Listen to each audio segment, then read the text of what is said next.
Hi everyone, welcome back to Grandpa Mark's Hobby and build update 4, and probably our last build update before the finale on this thing. But I wanted to bring you back right here because there's a lot I got done here and a lot I want to show. So let me get the guys out of the way. For once, Daisy's not inside the car. Jake's just hanging. And Zach's finishing up these tires. And, knocking Lori to the ground. And we got everybody in the action here. So let's start out with the tires. I ended up doing the white walls. These things have a ring on them. I don't know if you'll be able to see that in the video, but there's a raised ring on that. So I just took my time and hand painted them. It wasn't that bad. It took me a while, but they came out pretty good, I think, for brush painting. So what I did first is I scuffed them up with I used the 600 grit and just kind of lightly scuffed across this raised area, and then used my X2 Tamiya white to slowly paint them with my real tiny brush. This is a 3/0, and I think it came from Hobby Lobby a while ago, but I'm not sure, and it's about due to be repaired. I got a couple of fingers flying off of it now, but it does do a good job still. So while we're talking tiny stuff, I told you I sanded off the, let me get that in focus, the little raised area for the bracket that holds the cap on for the brakes. And I used my AWG 32 wire. This is the copper colored one. And talk about perfect. Drilled a hole on both sides. I glued it in the front side with it sticking straight up. You know, I just bent a 90 and stuck it in the hole straight up. Bent it over, figured out where it was going to roll in on the other side, and cut it long, bent it, and pushed it in the hole, and used the paint to glue it in place. And it worked out pretty good, I think. I'm really jazzed with that. I also got my 2 holes drilled here so I can do my master cylinder, or my brake lines coming off. And yeah, it came out pretty good. That is titanium gold on the top and gunmetal for the body. And that's what I've been using. I think that looks the best. So, and I also use the gunmetal for the exhaust heads too. So now let's come in, you know what, let's come into this, because this took me over an hour to get these dang light lenses to fit in there without pressure, to where they would just drop in. And then what I did is, these things are raised up. There's 2 straight lines that are like a U channel in here. And what I did is I painted the raised section silver on both sides, the chrome silver, X11, and then pushed it in place and let the paint glue itself in there. It's not going to go anywhere. It was more than enough paint on that to hold it in place. Trust me. But that gives me that very, very small chrome edge look that these had. They really didn't stick out a whole lot, but that's what it worked out good. But like I said, it took a while of opening these things up. I didn't want to open them too much and have big gaposes, but I wanted them opened up to where they would just drop in, because I knew once I put the paint on there, if it didn't just drop in, it would scrape that paint back. So we did that. I also took my mechanical pencil and drew in the keyhole for the trunk and the door latches.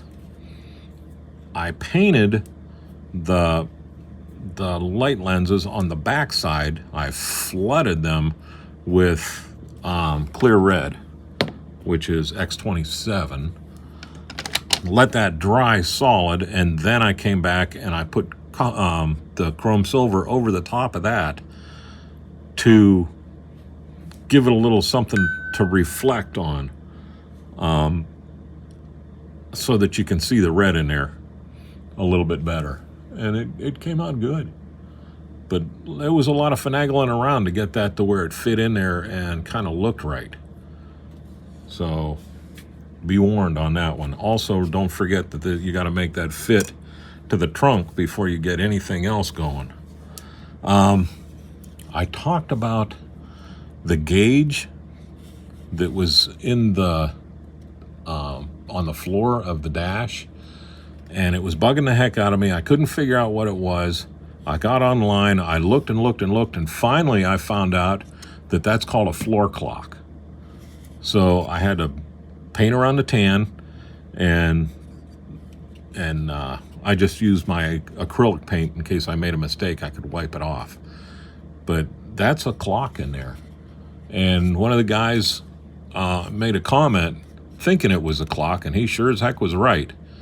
So I'm glad that we pointed that out. I wasn't sure if that was a gauge or if it was an air vent even. You know, you never know, like one of those ones in an airplane. But it's a clock. So that's painted.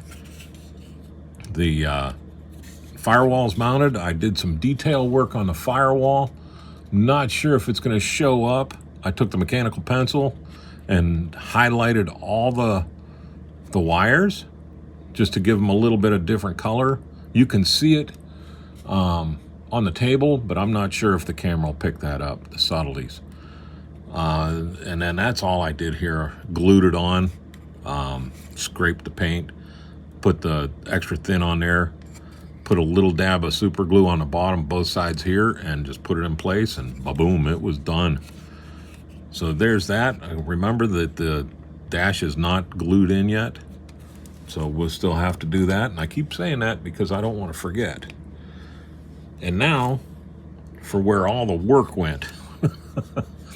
My chassis is put together, detailed, highlighted, weathered very lightly, and good to go. I had a little bit of trouble with my exhaust. The way these things are laid out, there's supposed to be little mounting tabs underneath here that, you know, hole in the ball and socket type where it just drops in and locks into place. Well, I don't know if it was just the way it was molded or what, but these pipes are too long to fit in those holes. So I ended up, they're actually so long that the flats that are supposed to go on the outside to look like the clamps over here are inside. And the reason why is if I didn't do that, my exhaust wouldn't fit flush with the chassis on the bottom. And, you know, I didn't want that exhaust pushing down this way. It's not supposed to. So I just kind of fudge factored that over top of those clamps and pushed it down and glued it into place that way. And it worked out good. I wasn't able to bend all this back and like crush it and make it fit, because if I tried to heat it up enough to do that, I would have probably collapsed those little U pieces on the bottom to where they wouldn't look like they flowed right. So I opted to get rid of the clamp side and leave this part alone. It was just a personal preference. You can go ahead and heat it up, and I'm sure you can bend that around 9 ways to Sunday and make it work, but that worked just as good. And as long as I'm not looking under the car and seeing that exhaust sticking way down, I'm all right, because that's all you need to do is go over a speed bump and rip off your California headers or your California turbos. So flat aluminum on the tank, flat black on the whole thing, future floor wax on all the metal framework. And then I came in with my pastels that I've talked about before, just a cheapo set from Hobby Lobby, and I used the dark yellow, desert tan, I guess you would call it, and just powder dusted the whole thing, the whole chassis, to give it that dusted out look. And I'm not sure if that's going to show up real well on the camera or not. It's very subtle. I didn't want to go super detailed because Jim Rockford got a new car every year. And out in Southern California, that's not going to get all muddied up.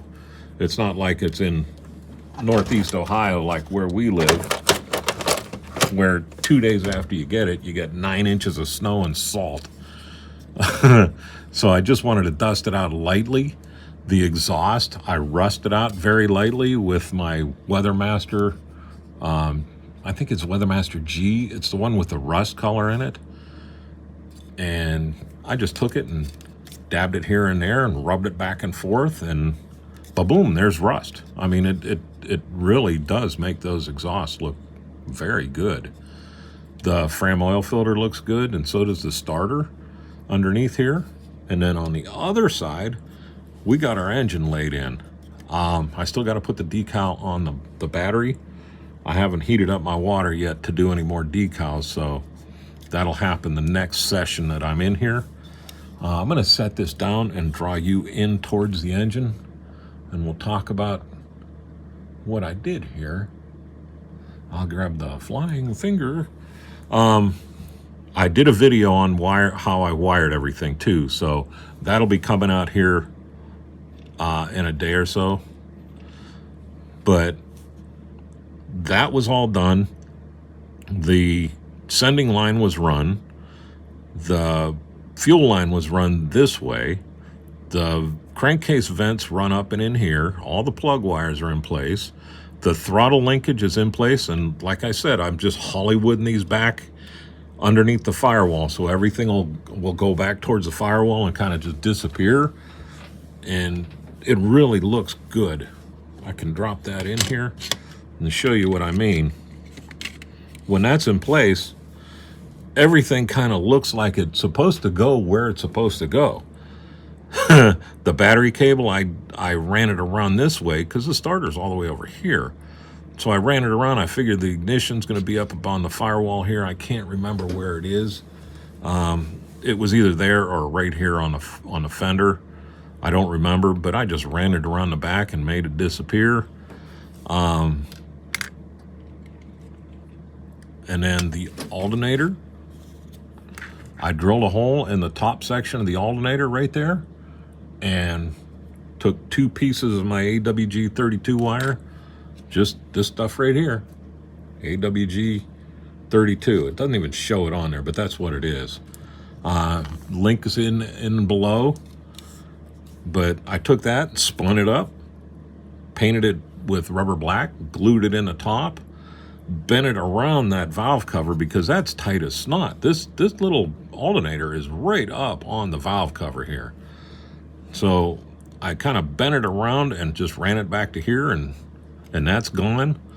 The linkage, I just put it in there and ran it off the back for the throttle. And oh, my fan. I don't know if you'll be able to see the fan blade or the fan belt, but I didn't have a decal for it. I didn't really care for the Tamiya's white paint. I was using flat white on that. It was always a little too prominent for the lines on the belt, but I used this time, and I think I'm going to use it for now on. Just my white pencil that I use on my gauges. I flattened it to a chisel point and just kind of made lines across there, and I think that looks pretty darn good. I really do. I don't have an upper radiator hose in here right now because I painted and detailed the wrong one. So right now it's just, all I have is the chrome painted. I'll do the rubber black, drop it in place, and that'll be done tomorrow. But we're really running out of pieces parts. So it's coming along great. I'm telling you, I'm tickled with the way all this is looking. It really is coming out well, as good as I hoped. I mean, for once, everything's kind of going together nice. The body I did nothing to at all, yet I still have to paint on the inside here. But looking at it, that's not too bad. I might just leave that go and start doing the chrome. I said I did nothing, and then I'm going to say I did. I painted the windshield wipers on right here rubber black, and then when I do this, I'm going to paint these with the chrome silver, and I'll probably try to chrome silver everything.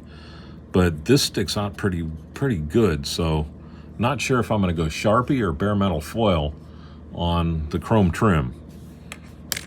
But I did put the windshield wipers, I put the rubber on them. I finally remembered to do it. I wanted to do it for a while. And then I painted the rubber bumper on the front black too. And then on the hood, I got the bottom end. I still have to paint these two tabs, the rubber black or the semi-gloss, to make that all blend in. And then I did the front inside the ram airs with just my acrylic black paint. I didn't thin it out either. I used it pretty thick, and that way when I made my mistakes, I was able to take a toothpick and just rub it up against it while I was rotating the toothpick the opposite direction of the movement, and it just straightened those lines right out real nice. I wasn't sure if that was going to work or not, but it worked very well. You know, that's as good as I can paint.